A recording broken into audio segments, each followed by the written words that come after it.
Luke 12. Meanwhile, when a crowd of many thousands had gathered, so that they were trampling on one another, Jesus began to speak first to his disciples, saying, "Be on your guard against the yeast of the Pharisees, which is hypocrisy. There's nothing concealed that will not be disclosed, or hidden that will not be made known. What you have said in the dark will be heard in the daylight, and what you have whispered in the ear in the inner rooms will be proclaimed from the roofs. I tell you, my friends, do not be afraid of those who kill the body, and after that can do no more. But I will show you whom you should fear. Fear him whom, after your body has been killed, has authority to throw you into hell. Yes, I tell you, fear him. Are not 5 sparrows sold for 2 pennies? Yet not one of them is forgotten by God. Indeed, the very hairs of your head are all numbered. Don't be afraid. You are worth more than many sparrows. I tell you, whoever publicly acknowledges me before others, the Son of Man will also acknowledge before the angels of God. But whoever disowns me before others will be disowned before the angels of God. And everyone who speaks a word against the Son of Man will be forgiven. But anyone who blasphemes against the Holy Spirit will not be forgiven. When you are brought before synagogues, rulers, and authorities, do not worry about how you will defend yourselves or what you will say, for the Holy Spirit will teach you at that time what you should say." Someone in the crowd said to him, "Teacher, tell my brother to divide the inheritance with me." Jesus replied, "Man, who appointed me a judge or an arbiter between you?" Then he said to them, "Watch out. Be on your guard against all kinds of greed. Life does not consist in an abundance of possessions." And he told them this parable. The ground of a certain rich man yielded an abundant harvest. He thought to himself, "What shall I do? I have no place to store my crops." Then he said, "This is what I'll do. I will tear down my barns and build bigger ones, and there I will store my surplus grain.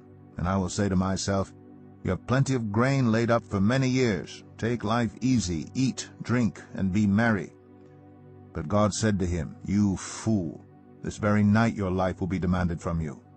Then who will get what you have prepared for yourself? This is how it will be with whoever stores up things for themselves, but is not rich toward God." Then Jesus said to his disciples, "Therefore I tell you, do not worry about your life, what you will eat, or about your body, what you will wear. For life is more than food, and the body more than clothes. Consider the ravens, they do not sow or reap, they have no storeroom or barn, yet God feeds them. And how much more valuable you are than birds. Who of you by worrying can add a single hour to your life?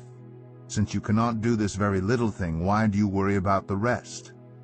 Consider how the wild flowers grow. They do not labor or spin, yet I tell you, not even Solomon in all his splendor was dressed like one of these.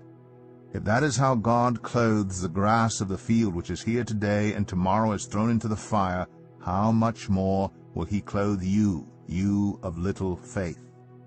And do not set your heart on what you will eat or drink. Do not worry about it. For the pagan world runs after all such things, and your Father knows that you need them. But seek his kingdom, and these things will be given to you as well. Do not be afraid, little flock, for your Father has been pleased to give you the kingdom. Sell your possessions and give to the poor. Provide purses for yourselves that will not wear out, a treasure in heaven that will never fail, where no thief comes near and no moth destroys. For where your treasure is, there your heart will be also. Be dressed, ready for service, and keep your lamps burning, like servants waiting for their master to return from a wedding banquet, so that when he comes and knocks they can immediately open the door for him. It will be good for those servants whose master finds them watching when he comes. Truly, I tell you, he will dress himself to serve, will have them recline at the table, and will come and wait on them. It will be good for those servants whose master finds them ready, even if he comes in the middle of the night or toward daybreak. But understand this, if the owner of the house had known at what hour the thief was coming, he would not have let his house be broken into. You also must be ready, because the Son of Man will come at an hour when you do not expect him." Peter asked, "Lord, are you telling this parable to us or to everyone?" The Lord answered, "Who then is the faithful and wise manager, whom the master puts in charge of his servants to give them their food allowance at the proper time? It will be good for that servant whom the master finds doing so when he returns. Truly I tell you, he will put him in charge of all his possessions. But suppose a servant says to himself, 'My master is taking a long time in coming,' and he then begins to beat the other servants, both men and women, and to eat and drink and get drunk. The master of that servant will come on a day when he does not expect him, and at an hour he is not aware of. He will cut him to pieces and assign him a place with the unbelievers. The servant who knows the master's will and does not get ready or does not do what the master wants will be beaten with many blows.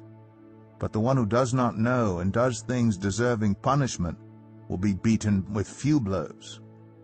From everyone who has been given much, much will be demanded, and from the one who has been entrusted with much, much more will be asked. I have come to bring fire on the earth, and how I wish it were already kindled.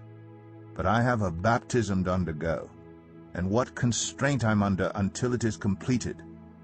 Do you think I came to bring peace on earth? No, I tell you, but division.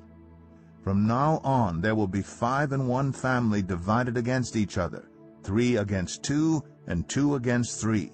They will be divided, father against son, and son against father, mother against daughter, and daughter against mother, mother-in-law against daughter-in-law, and daughter-in-law against mother-in-law."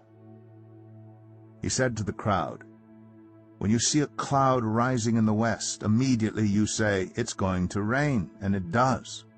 And when the south wind blows, you say, 'It's going to be hot,' and it is. Hypocrites! You know how to interpret the appearance of the earth and the sky. How is it that you don't know how to interpret this present time? Why don't you judge for yourselves what is right? As you are going with your adversary to the magistrate, try hard to be reconciled on the way, or your adversary may drag you off to the judge, and the judge turn you over to the officer, and the officer throw you into prison. I tell you, you will not get out until you have paid the last penny."